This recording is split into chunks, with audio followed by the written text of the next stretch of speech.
Assalamualaikum warahmatullahi wabarakatuh. Bismillahirrahmanirrahim. Alhamdulillahirrahmanirrahim. Assalatu wassalamu ala asrafil anbiya wal mursalin Sayyidina wa maulana wa habibina Muhammadin wa ala alihi wa sahbihi ajmain. Amma ba'du.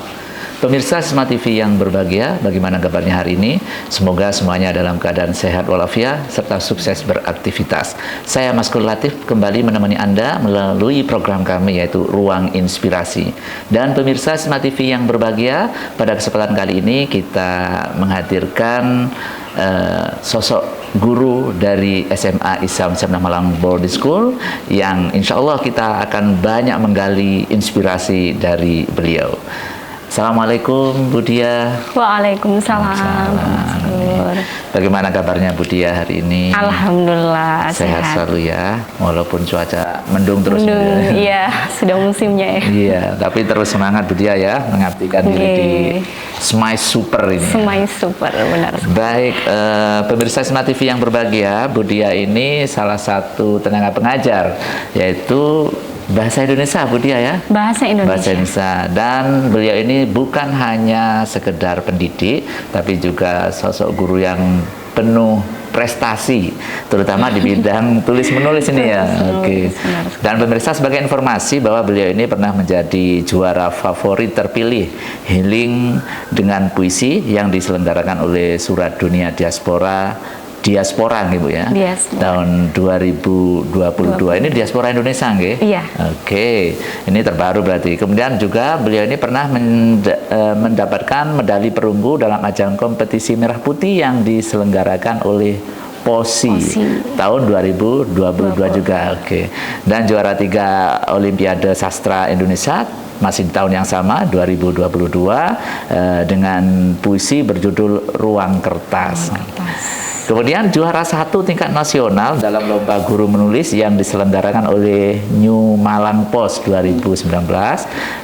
Juga pernah menjadi juara 2 tingkat nasional dalam lomba menulis artikel Hari Guru yang diselenggarakan oleh YDSF Malang 2019. Dan juga banyak sebenarnya prestasi yang beliau torehkan ya dalam dunia tulis menulis ini. Nah, sebelumnya mari kita korek dulu tentang ini keguruannya dulu ini ya Bu ya. Oke, Bu Dia, ini sudah berapa lama ini menjadi guru di SMAIS ini Bu Dia? Sejak 2017 Pak Maskur.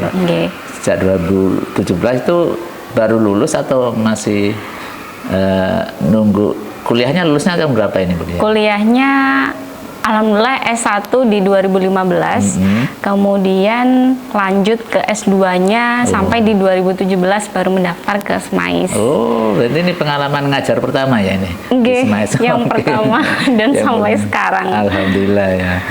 Lalu Bu Dia, ini sekaitan dengan profesi ini Bu Dia, ini memang guru ini adalah profesi yang dicita-citakan atau karena sesuatu hal ini Bu Dia? Sebenarnya kalau untuk cita-cita dulu belum terpikirkan sama sekali ingin jadi apa, karena memang belum tertata begitu. Tetapi kenapa ingin menjadi seorang guru dan sampai bisa menjadi seorang guru itu karena memang belajar dari salah satu hal yang pernah saya pelajari, bahwasanya 3 amalan yang tidak pernah terputus meskipun nantinya kita sudah nggak ada.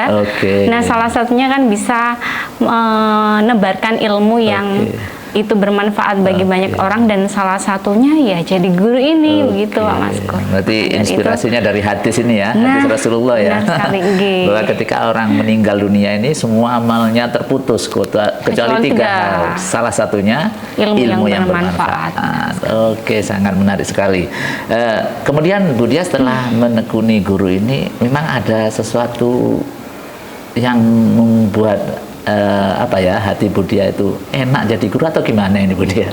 Nah, setelah terjun di dunia pendidikan ternyata menemukan interest tersendiri di dalam dunia pendidikan ini, dan jiwa kita juga ikut seperti anak-anak begitu ya, seperti kaula muda, karena memang mengajarnya kebetulan ditempatkan di SMA, dan banyak pelajaran yang bisa dipetik juga dari mereka, karena inspirasi juga datangnya dari mana saja, salah satunya juga sosok-sosok muda-muda yang itu ternyata punya jiwa-jiwa yang kreatif juga.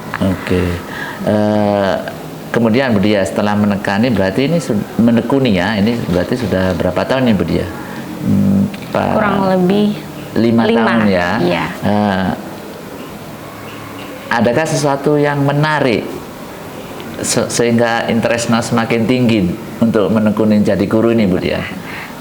Keasikannya memang kita akan lebih banyak peluang atau memiliki wadah untuk berkreasi. Bagaimana kita biasanya mengajar ketika itu baru pengalaman pertama, kok begini ya mengajarnya. Kemudian kita akan perbaiki dan mencari inovasi-inovasi baru di tahun berikutnya untuk memperbaiki itu, sehingga sampai nanti pada kita dalam posisi ternyata cara mengajar yang menarik perhatian siswa itu yang seperti ini baru ditemukan di tahun-tahun berikutnya. Nah, salah satunya dengan menggunakan model-model atau metode adanya ice breaking dulu di awal, supaya kesan mereka atau istilah formal di dalam dunia pembelajaran di kelas ya, di pembelajaran di waktu itu ketika saya mengajar itu bisa tercairkan dulu dari ketegangan pelajaran sebelumnya. Nah, ketika kita bisa meng-ice breaking itu, mereka refresh, mereka santai ketika saya masuk dan berada di kelas. Mereka insya Allah bisa menerima apa yang nantinya akan saya ajarkan di jam itu. Begitu Pak. Berarti pengkondisian awal ice breaking ini penting sekali nih ya. Baik Bu Dia, kita lanjutkan nanti ya. Oke pemirsa Sisma TV yang berbahagia, jangan kemana-mana karena setelah ini kita akan bincangkan lagi bagaimana aktivitas di luar mengajar yang dilakukan oleh Ibu Dia.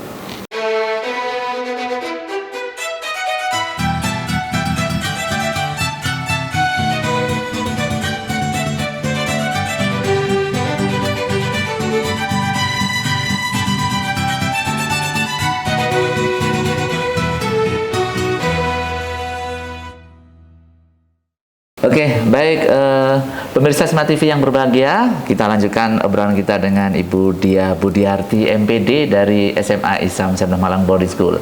Baik Ibu Dia, itu ya, pertama memang di SMA ini pengalaman pertama langsung mengajar ya, setelah kuliah S1, S2 ya. Nah, tentunya mengalami shock culture juga ketika awal ngajar Bu Dia menghadapi siswa SMA ini. Nggih, pastinya. Karena memang belum pernah menghadapi siswa yang banyak karakter atau bervariasi. Oh, ternyata ada yang pendiam, ada yang aktif, ada yang hiperaktif. Tetapi kita harus bisa merangkul mereka semua untuk bisa kita ajar. Dan itu nggak mudah Bu Dia. Dan pastinya tidak mudah. Butuh proses ya. Okay. Apalagi di SMA ini guru-gurunya ibaratnya tidak berbeda jauh usianya dengan para ananda, sehingga mereka untuk bisa kita kendalikan istilahnya atau kita bisa didik juga butuh effort yang lebih juga. Khususnya. Baik Bu Dia, lalu ini Bu Dia, di samping sebagai seorang guru, jenengan kan ini terus masih produktif ya, menulis buku, mungkin puisi dan lain sebagainya. Dan untuk itu Bu Dia diberi amanah untuk membina, ini istilahnya gubuk literasi ini kelompok atau ekstra atau gimana? Ini gubuk literasinya. Kelompok, iya, komunitas. Komunitas. Ya. Ini bisa dijelaskan Bu Dia, komunitas gubuk literasi ini bagaimana Bu? Komunitas ini berdiri di 2018 Pak Maskur waktu itu ya. Berangkat tahun, ya, alhamdulillah berangkat memang dari adanya inovasi sekolah bahwasanya ingin menyelenggarakan atau mengadakan sebuah kumpulan anak-anak yang suka membaca dan menulis, yang mana memang belum pernah ada sebelumnya. Kalaupun itu jurnalistik, ya memang tetap ada bedanya, karena kalau jurnalistik ini kan bentuk tulisannya hanya non-fiksi berupa warta di media, surat kabar ataupun majalah. Kalau yang Gubuk Literasi ini lebih luas sekadar jurnalisme saja, tetapi juga ada bidang sastra di dalamnya. Kemudian ada forum-forum diskusi ilmiah tentang karya ilmiahnya, yang itu juga mewadahi karya dari My Project juga. Yang penting berbau diskusi terkait buku-buku ataupun referensi literasi yang dibaca, kemudian juga produktif di situ terkait bentuk tulisannya. Ini nama Gubuk Literasi ini. Literasi ini gimana ini?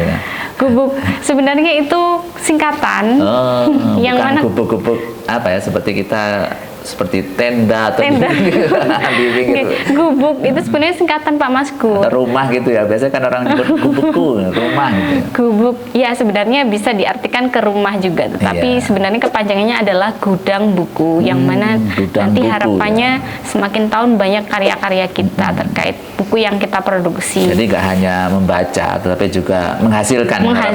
Benar sekali. Lah ini keanggotaannya ini daftar, dipilih atau gimana untuk masuk ke Gubuk Literasi ini? Tentunya proses pemilihan atau seleksi ya. Jadi ada seleksi tulis dulu terkait tes literasi, kemudian juga ada tes psikologinya nantinya, kemudian juga ada tes wawancara. Iya. Ada tes wawancara segala ya. Lalu selama ini kegiatan-kegiatan di Gubuk Literasi ini untuk membagi waktu dengan kegiatan akademik lainnya gimana ini, Bu Dia? Nah, itu pastinya ekstra atau waktu di luar jam sekolah, yang mana biasanya Ananda itu kumpulnya di hari Sabtu. Sabtu di pukul sore jam 4 sampai jam 5, yang mana ketika jam itu juga tidak mengambil jamnya mahat mereka, sehingga mereka tetap bisa berkarya di sela-sela kesibukan sekolah dan juga mahatnya. Nah, ketika berkumpul di sesi jam 4 sampai jam 5, yang mana programnya adalah sharing bareng. Di sana mereka akan sharing ke penulisannya, yang sedang mereka progres itu apa, karya apa. Di sana juga didampingi pembina, kemudian juga bisa saling sharing atau bertukar pikiran dengan teman-teman yang berpengalaman, yang sudah produktif menulis di tahun sebelumnya. Lalu Bu Dia sebagai pembina itu bagaimana mengarahkan mereka itu, Bu Dia, untuk menghasilkan karya tulis yang baik bagi mereka itu? Apa hasilnya ditunjukkan lalu direvisi atau gimana itu? Tentunya berangkat dari karya-karya yang sudah pernah ada sebagai contohnya, karena barangkali mereka sebagai penulis pemula masih blank, nggak punya gambaran mau nulis yang seperti apa dan bagaimana. Ayo baca dulu. Kecuali kalau ontologi puisi ya?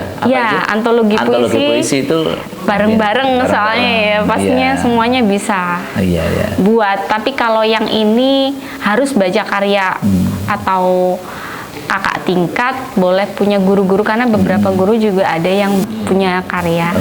Nah, atau bahkan karya yang bagus-bagus, karyanya sastrawan atau penulis ternama. Nah, itu dipelajari dulu supaya dapat inspirasi untuk nanti memproduksi yang kalau bisa yang sama, yang mirip gitu. Dan tentunya masing-masing peserta dari siswa yang di Gubuk Literasi kan punya interest berbeda-beda mungkin mungkin yang satu ke fiksi, genrenya gitu. Karya esai yang satunya misalkan. Lalu selama ini Bu Dia ya, ada nggak karya-karya yang sudah dihasilkan oleh anak-anak ini? Alhamdulillah sampai sejauh di tahun ini sudah kurang lebih 60 karya, baik itu karya solo atau tulisan satu buku yang ditulis oleh satu Ananda ataupun kolektif yang memang jamaah, menulis jamaah atau keroyokan. Nah, di situ. Tapi memang program besarnya di Tumpah Aksara itu targetnya bagaimana Ananda satu orang bisa menghasilkan satu buku solo. Minimal satu. Minimal satu. Yang solo ini ya, yang sendiri ya. Nggih. Oke. Yang sendiri. Tadi ada istilah tumpah aksara itu apa? Tumpah aksara ya memang program bersatunya Gubuk Literasi ini untuk bisa menghasilkan buku itu, sehingga mereka berusaha untuk menumpahkan aksara atau tulisan-tulisan itu di dalam sebuah karya bukunya. Oke. Bu Diah, dari adanya Gubuk Literasi ini output besar apa yang diharapkan oleh Bu Diah sebagai tenaga pendidik dan juga pembina dari Gubuk Literasi ini, Bu Diah? Untuk harapannya pastinya ini adalah wadah komunitas ini, sehingga mereka paling tidak mencoba dulu menjadi penulis pemula, pengarang pemula itu seperti apa. Kemudian nantinya ketika mereka sudah terjun di dunia perkuliahan ataupun bahkan sudah terjun ke masyarakat, mereka sudah menjejakkan digital nama mereka. Karena sudah punya bekal gitu ya? Iya, dan memang kalau mereka sudah menulis dan buku itu ber-ISBN, kan mereka sudah menjejakkan namanya Pak Maskur, dan itu yang sangat penting, sehingga tidak sekadar mengabadikan dirinya di teman-teman terdekatnya aja, tetapi di internet itu sudah merekam nama mereka dan masuk ke perpusnas yang mana bisa dikenal dan juga diakses juga karyanya dari sana begitu. Oke. Baik Bu Diah, mungkin ini yang terakhir Bu Diah ya.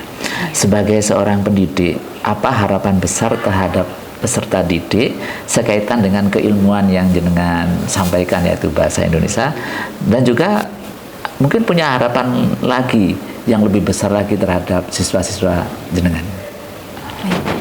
Kalau harapannya pastinya harus suka membaca ya Pak Maskur, karena sangat miris melihat ya Indonesia untuk tingkat literasinya juga masih rendah sampai sekarang. Sampai sekarang ya. Iya.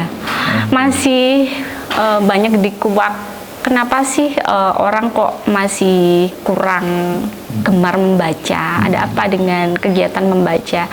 Nah, harapannya para generasi muda sekarang ya, walaupun pegangannya adalah laptop sebagai sarana digital, tetapi harus tidak mengesampingkan kegiatan literasinya. Kan kita membaca juga bisa loh dari laptop gitu ya. Dari HP juga dari bisa. HP juga bisa, tetapi yang diakses jangan yang tidak informatif semuanya. Hiburan-hiburan terus ya. Jangan hiburan terus gitu ya hidupnya. Informasi juga penting bagi kita untuk mengikuti perkembangan zaman ini seperti apa begitu, dan ilmu-ilmu juga sangat mudah sekarang untuk diakses hanya dengan gadgetnya masing-masing, sehingga ya harapannya dengan teknologi yang makin mudah ini tidak membuat para ananda itu menjadi bule ya. Kalau saya istilahkan bule, ini tulisan saya yang belum saya tuliskan. Budak laptop. Budak laptop. Jangan jadi budak laptop. Kalaupun jadi budak laptop, jadilah budak-budak yang berilmu begitu, dengan banyaknya literasi, dengan banyaknya kegiatan membaca yang dilakukan dalam sehari, minimal ada informasi atau pengetahuan baru yang didapatkan begitu Pak Maskur. Itu penting nggak menurut Bu Diah dalam masyarakat nanti? Sangat penting, karena memang kalau kita tidak mengikuti apa yang terkini dan informasi apa atau bahkan keilmuan tertentu yang tidak kita pelajari, padahal akses ilmu sekarang sangat mudah, kita pastinya akan tertinggal. Kalau misalkan kita bisa bayangkan ananda hanya kegiatannya game terus mulai pagi sampai malam gitu ya, bahkan saya nggak tidur, ngapain gitu kan ya. Dalam hidupnya nanti takutnya hanya menjadi manusia yang stuck, dan pastinya akan kurang dibutuhkan di dalam masyarakat, karena memang untuk menjadi orang yang berarti kita harus punya banyak pengalaman, keterampilan, pengetahuan untuk bisa diterapkan, diaplikasikan dan dimanfaatkan ilmu atau pengetahuan itu tadi supaya bisa jadi yang bermanfaat di masyarakat. Oke, baik, terima kasih Bu Diah. Mudah-mudahan terus menginspirasi melalui dunia pendidikan tentunya ya, dan juga melalui apa itu gubuk literasi. Nanti kita bincang lagi dengan Ananda ya dari gubuk literasi ya. Baik, siap Pak Maskur. Oke, baik pemirsa Smart TV yang berbahagia, demikian tadi beberapa inspirasi yang dapat kita gali dari Ibu Diah Budiarti, Magister Pendidikan dari SMA Isam Sabdah Malang Boarding School. Semoga ini dapat menambah wawasan kita khususnya tentang literasi. Dan ini tentunya sangat miris karena di Indonesia yang mayoritas muslim ini ternyata tingkat literasi, tingkat membacanya sangat minim. Padahal di Al-Quran jelas itu perintah Allah pertama kali kepada Rasul Muhammad SAW adalah Iqra, bacalah. Maka dari itu, semoga ini dapat menggugah kita semuanya untuk menjadi hamba-hamba Allah yang rajin membaca, baik membaca buku literasi maupun membaca situasi keadaan yang ada di tengah-tengah kita. Insya Allah akan bermanfaat bagi kita semuanya di dunia dan di akhirat. Saya Mas Melati beserta seluruh kerabat kerja mengucapkan terima kasih atas perhatian Anda. Tak lupa tetap jaga kesehatan dengan mematuhi protokol kesehatan COVID-19 yang ada. Sisma TV mendidik membangun peradaban dunia.